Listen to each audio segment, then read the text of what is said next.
Good afternoon, all. I will discuss about volume assessment and fluid therapy. So this lecture I will divide into three parts. First, I will discuss about why it is important to assess the volume. Second, what are the non-invasive type of assessment like which can be done at the ward. And third is the invasive and advanced monitoring done at the ICU.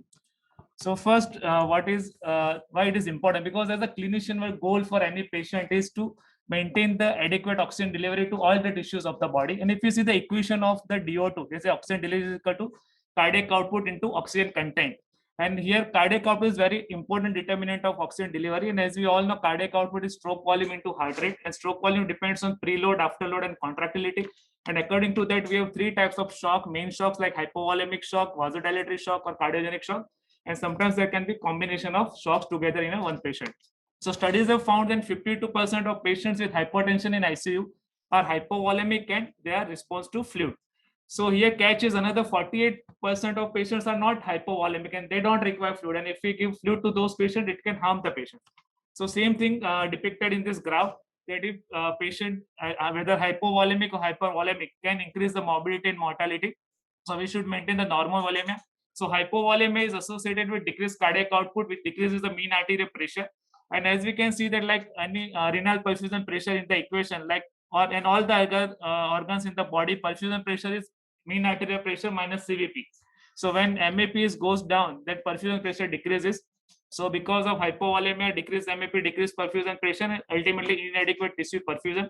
Whenever there is hypervolemia, then there will be capillary, in the capillary there will be increase in the hydrostatic pressure, and that can cause the transitation of the fluid from the vascular to extravascular compartment.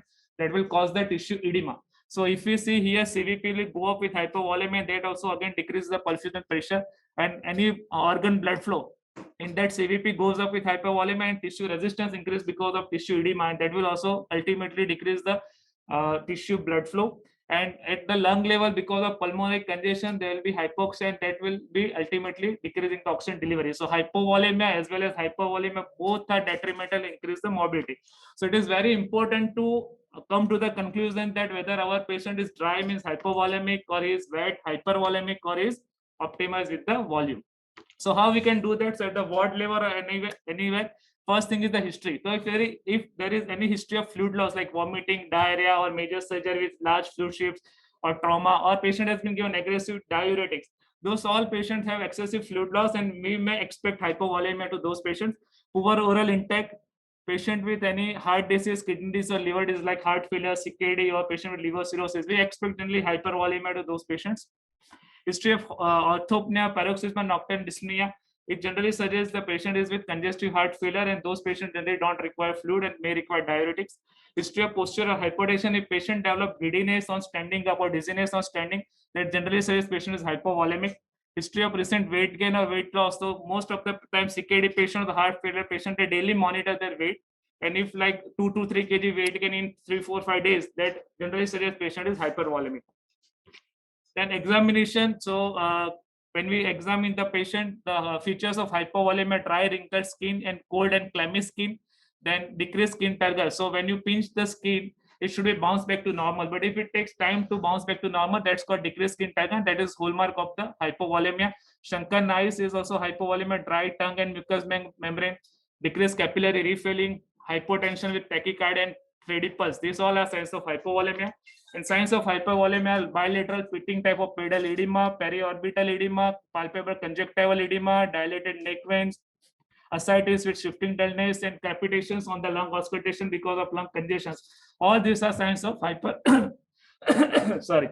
All these are signs of hypervolemia. So now we have some from history and examination. We have some conclusion, and blood investigation can just support our clinical findings. So if suppose BUN is high, blood urine nitrogen is high, that suggests patient is hypovolemic. If anti-proBNP is high, it generally suggests a congestive heart failure. So that patient is hypervolemic and does not require fluid. Then 2D echocardiography, which is again non-invasive tool, very important. So IVC diameter in its collapsibility with inspiration. So when we inspire, there will be negative intrathoracic pressure, and if there is patient hypovolemic, then IVC should collapse like shown here. And if patient is euvolemic or hypervolemic, IVC will not collapse. So if IVC diameter is less than 15 mm near total collapse, then that patient is hypovolemic and we can give fluid to that patient. But if IVC is dilated like more than 20 mm with less than 50% collapsivity, that patient does not require fluid. Then chest X-ray. On chest X-ray, important finding is like cephalization of the pulmonary vasculature. So generally on chest X-ray, upper lobe, we don't see much vascularity, but when there is pulmonary congestion, pulmonary edema, we can see the increased vascular margins in the upper lobe of the lungs. Then peribronchial cuffing, Cullis A line, Cullis B line, that is nothing but subpleural septal thickening because of fluid and pleural effusion. All these are hallmarks of the volume overload and pulmonary congestion. On USG abdomen, we have congestive hepatopathy, dilated IVC, and ascites can be seen. So this all suggests hypervolemia.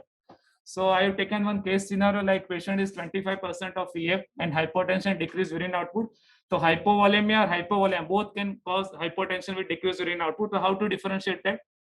So if patient has history of fluid loss and dry or wrinkled skin with edema, with no edema or ascite, IVC less than 20 mm, RVSP less than 1/3 of systemic pressures, no crepes on lung auscultation, that patient is hypovolemic and we can safely give fluid to this patient, though his EF is 25%. But if same patient with history of orthopnea, PND, edema, ascites, tachypnea with capitation, lung auscultation, dilated IVC, increase RVSP of more than 50% of systemic pressure, this patient does not require fluid and instead he requires diuretics and inotropes. Post-operative patient is very important to assess the patient. So we must inquire about what is the intake and output balance in the OT, and any volume deficit in the operation theater should be replaced, and should keep watch on the drains, and any blood loss, active blood loss post-operatively should be replaced with adequate crystaloids of blood according to hemoglobin level. So, so far we have discussed the non-invasive parameters of volume assessment. Now, invasive parameters, it is two types. It's a static and dynamic. So in static, we have central venous pressure, pulmonary capillary wedge pressure, PA pressures. On echo, we can see the left ventricular end-diastolic volume. And dynamic, it is divided into two: on positive pressure ventilation and on spontaneously breathing patient. On positive pressure ventilation, we have monitored like pulse pressure variability, systolic pressure variability, stroke volume variability, and plates variability index. Spontaneously breathing, wave, passive leg raising test. So studies have shown that the static monitors have failed to predict the volume responsiveness. So it is like CVP or PCWP, they have failed to give us the exact volume status. So why it is so? Because when we talk about the volume responsiveness, actually, or when we talk about the preload, actually what we are looking for is the left ventricular end diastolic volume. So we are looking for the volume and we are monitoring the pressure. Pressure is not the volume in all the conditions. So for example, here in this hypertrophied LV, so even in little bit of volume inside the LV cavity will exert more pressures on the LV, and that will give rise to the high PA pressures or CVP. But actually patient can be hypovolemic. So that high PA is because of decreased LV compliance. So that is the thing. And second thing is when we monitor CVP as a surrogate of the left ventricular end diastolic volume, we do many assumptions, like we assume that CVP is equal to pulmonary artery diastolic pressure is equal to pulmonary capillary wedge pressure is equal to LA pressure is equal to left ventricular end diastolic pressure, and it's equal to left ventricular end diastolic volume. Anywhere in this series, if any abnormality, it will give us the false result. Like for example, if patient has tricuspid regurgitation or tricuspid stenosis, CVP may be 20 or 25, but that doesn't mean that patient is hypervolemic. It can be hypovolemic, but CVP is high because of tricuspid regurgitation. Same way, any condition which increases the intrathoracic pressure, this is very common scenario, like patient with intestinal obstruction and with peritonitis, because of increased intra-abdominal pressure, diaphragm shift up, and there will be increase in the intrathoracic pressure. So CVP will be 20 or 25, but when we do the echo, heart is actually empty. So that's why single value of CVP will not give us the idea about what is the exact preload. So what is the importance of static monitor? So trend is important than the single value. So how we use the trend of the CVP or pulmonary capillary wedge pressure? So if patient has hypertension and our clinical judgment is that the hypertension is because of hypovolemia, then irrespective of the CVP or PAP, we give 250 ml crystalloid fluid challenge and we see the trend of the CVP. So if CVP is increasing more than 5 ml of Hg from the baseline, Like for example, if it is 15 before starting the fluid and now it is 21, 22, and if it is sustaining to that level, means that patient does not require further fluid because CVP is going high with just 250 ml of fluid. If CVP is increasing more than 5 ml of Hg from the baseline, but it's not sustaining, like in 5-10 it's again coming back to like 16-17 from the 15, then those patients we may give some fluid. But if CVP is not increasing, remaining 15 or maybe just 16-17, just 2 to 3 increment, that patient we can give fluids. So that is how we use trend of the static monitors sorry, to guide the fluid therapy. Then comes the dynamic monitors. So as we saw, static monitors failed. So researchers have found that dynamic monitors. So dynamic monitors are the actually called functional hemodynamic monitors, because they just don't give us the one number like CVP value, but they guide us the what should be the therapy should be done. So what should be the, like whether this patient will have volume responsiveness or not. So what is volume responsiveness? So any patient, when we give 500 ml of crystalloid, and if his cardiac output or stroke volume increased to 10 to 15%, we call it patient is volume responsive. So all these monitors work on the same principles, that whenever patient is on positive pressure, because of increase in the intrapleural pressure, decrease venous return and decrease RV preload, and it increases the RV afterload.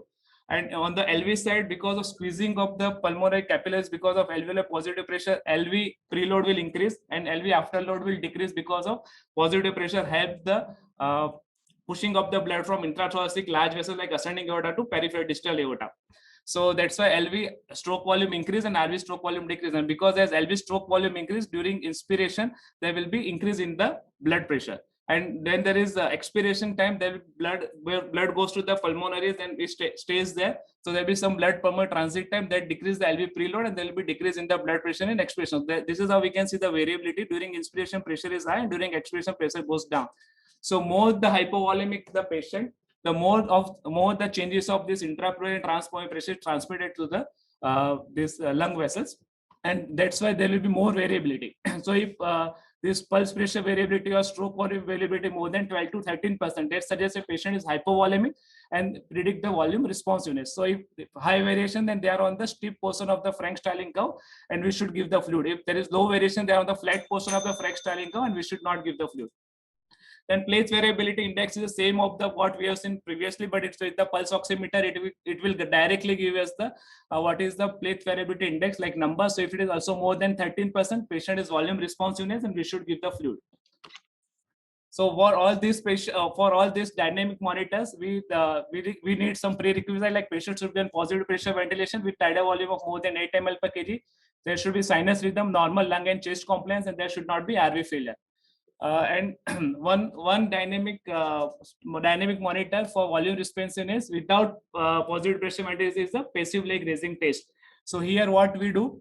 So first, initially patient is on 45-degree head up position. We have to monitor some real-time cardiac output or stroke volume, and then we give the fluid challenge by making the head end straight and 45-degree elevation of the leg end. So almost 500 ml of blood volume will be redistributed from lower limb to the central compartment, and that is like giving the fluid challenge of 500 ml. And if cardiac output increases by 10 to 15% by this maneuver, then that patient is volume responsive, and we can give fluid to that patient. So take home message: hypervolemia is as dangerous as hypovolemia. History and clinical examination give clue to volume status in most of the patients. Look for IVC diameter and right ventricular systolic pressure on 2D echo. Trend is important for static monitors than the single value. And dynamic monitors are more reliable for volume responsiveness, but except for the passive leg rising test or requires positive pressure ventilation. Thank you very much.